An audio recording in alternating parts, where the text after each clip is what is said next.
Bonjour à tous et bienvenue dans ce premier numéro de l'actualité de Strasbourg, proposé par le député Jean-Luc Schaffhauser, membre de la délégation Europe des Nations et des Libertés. Chaque mois, vous retrouverez une interview du député pour revenir sur les moments forts de la session parlementaire à Strasbourg, ici, au Parlement européen. Jean-Luc Schaffhauser, bonjour, vous êtes député européen depuis 2014, conseiller municipal et métropolitain de Strasbourg. Merci de nous recevoir ici au siège du Parlement à Strasbourg. Cette semaine, lors de la session, de très nombreux sujets sont passés au crible des députés, notamment le sujet grec, le président de l'Eurogroupe, Jeroen Dijsselbloem, le ministre finlandais des Finances, donc, a insinué que les citoyens grecs se comportaient, je cite, comme des enfants gâtés. Est-ce que, Jean-Luc Schaffhauser, vous considérez que les Grecs se comportent comme des enfants gâtés? Et plus particulièrement, quel est votre avis sur le sujet grec aujourd'hui? Je ne vais pas commenter les propos du président de l'Eurogroupe. Enfin, ils ne sont pas dignes. Ils ne méritent pas qu'on les commente. Je voudrais parler de la réalité du peuple grec et de l'État grec. La Grèce avait un PIB, avant la crise financière, de 360 milliards d'euros.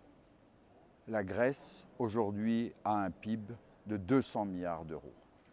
C'est plus que 40% de diminution. Derrière cette diminution, il y a la souffrance d'un peuple qu'on a sacrifié plus particulièrement à la finance. Car en même temps qu'on ne voulait pas trouver de solution à la crise financière, en même temps qu'on a laissé les banques continuer as usual, mieux et pire, on a créé 1400 milliards de dettes achetées par la Banque centrale. Donc on a forcé les Grecs à s'endetter? Non, on a créé par la Banque centrale une création monétaire, et avec cette création monétaire, on a acheté la dette des États de la zone euro pour éviter la crise de la dette, pour éviter surtout la faillite des banques et la faillite du système. Et il eût suffi d'investir la moitié de ce montant dans l'économie réelle des pays du Sud, et plus particulièrement dans la Grèce, dans des projets rentables et productifs, pour éviter cette crise financière. Et permettre, laissez-moi finir, et permettre à la Grèce de faire les réformes qu'elle devait faire, tout en créant de nouvelles richesses. Bien sûr. Or, on a rétabli les comptes uniquement par la plus grande pauvreté du peuple grec. Et aujourd'hui, les comptes sont rétablis, la balance des paiements est excédentaire, aura intérêt de la dette, mais le peuple grec a souffert comme aucun peuple n'a souffert, sauf en temps de guerre. Donc et tout ça au profit de la finance, pas de l'Europe, de la finance. Le peuple grec est donc un peuple martyr de la finance, selon vous? Le peuple grec est un peuple martyr de la finance. Et nous devons reprendre le contrôle absolu du système bancaire européen, car sinon, ils vont mettre tout le système justement, européen. Je crois, Jean-Luc Schaffhauser, que vous avez justement des projets pour l'euro et pour le système bancaire européen et financier, en particulier sur la monnaie unique. Vous nous en reparlerez dans plusieurs mois, oui, puisque vous travaillez actuellement sur un livre, je crois. J'ai reproposé à Juncker un plan de relance, effectivement, à partir de la Banque centrale et d'utiliser le quantitative easing, c'est-à-dire la création monétaire, pour investir dans l'économie réelle et non pas simplement pour sauver les banques. Alors on en reparlera dans quelques mois. Merci beaucoup. Cette séance a également été l'occasion, je crois, d'un débat sur les fake news. Depuis plusieurs mois, la Russie de Vladimir Poutine est accusée de manipuler des élections. En novembre dernier déjà, le Parlement a débattu de la propagande russe à l'échelle de l'Europe. Est-ce que vous considérez aujourd'hui que c'est plutôt une tentative de manipulation de l'Union contre la Russie, puisque on sait aujourd'hui par exemple que, notamment sur les derniers événements en Syrie, nous ne savons pas ce qui s'est passé et pourtant on nous annonce une vérité constaté par tous et pourtant personne n'est allé sur le terrain. Jean-Luc Schaffhauser, votre avis sur le sujet des fake news? D'abord, qui est à l'origine des fake news en Irak, lorsqu'il y avait des armes de destruction massive? Qui est à l'origine des fake news en ce qui concerne la Libye et Kadhafi, qu'on devait rétablir la démocratie? Comme me disait un évêque de ce pays, nous avions un dictateur, maintenant nous en avons 500. Qui est à l'origine des fake news en Syrie? Lorsqu'on a présenté Assad, et j'y viens justement, comme celui qui avait des armes de destruction massive et qu'on a découvert alors qu'il a mis ces armes elles ont été sous contrôle devant la communauté internationale. Tout à alors fait. qu'on a découvert, y compris par des commissions indépendantes dans les médias américains, et cela a été dit, que l'opposition dite démocratique, qui en fin de compte n'est qu'une version du terrorisme, que cette opposition-là était en possession d'armes de destruction massive. Et donc, il s'est avéré effectivement que lors d'un bombardement, semble-t-il, il y a eu une bombe qui est tombée sur ces... Le régime de Bachar el-Assad parle de la destruction d'un entrepôt qui appartiendrait aux rebelles. Et où il y avait entreposé des armes chimiques. Évidemment, les conséquences en sont énormes. Mais qui porte la responsabilité de ceci? Et regardez à nouveau comment on a manipulé l'information et comment cette information, le fake news, c'est ceux qui manipulent totalement actuellement l'information officielle que nous découvrons partout. Bien sûr. Et nous n'avons plus que les médias indépendants pour nous dire la vérité, c'est-à-dire souvent des blogueurs, il faut le dire. Probablement. Absolument. Eh bien, aujourd'hui, malheureusement, nous constatons que ceci est utilisé par ceux-mêmes qui l'utilisent en permanence, qui veulent se créer une nouvelle virginité, qui veulent faire croire à la vérité, alors que tout est en opposition. Chez eux, la vérité est mensonge et le mensonge est vérité. Reprenons sur la Russie à nouveau.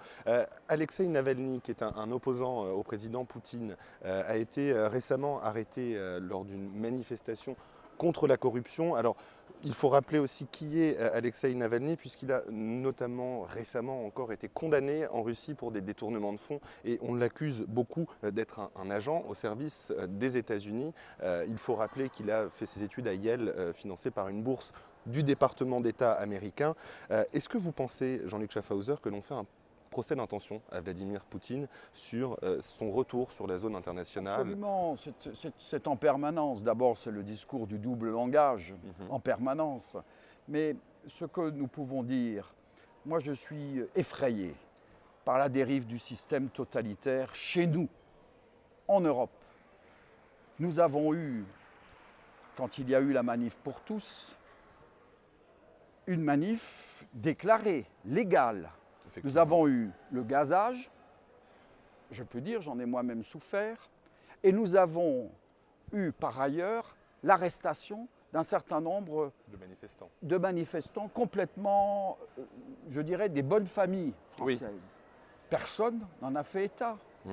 Nous sommes aujourd'hui dans une situation où en Europe, on se permet de confisquer les indemnités des parlementaires d'opposition sans aucune décision de justice. Vous faites allusion là à l'affaire des assistants qui fait que Mme Le Pen, par exemple, entre autres, mais elle n'est pas la seule, beaucoup de mes collègues perdent la moitié de leurs indemnités.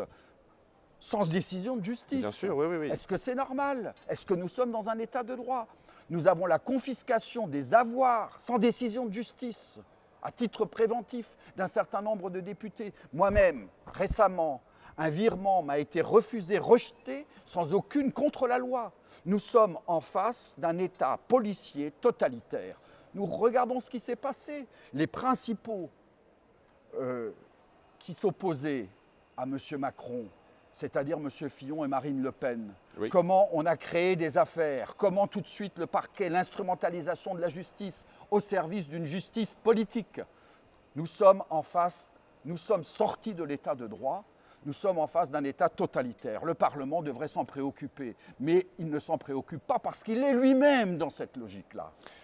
Enfin, cette semaine, pour terminer rapidement, vous avez, et c'est un sujet qui intéresse beaucoup les Européens, vous êtes abstenu concernant le rapport sur le marché de gros de l'itinérance. En quelques mots, est-ce que vous pouvez nous expliquer de ce dont il s'agit, puisque le terme est très technique et complexe, et ce que cela va apporter ou ne pas apporter aux citoyens européens?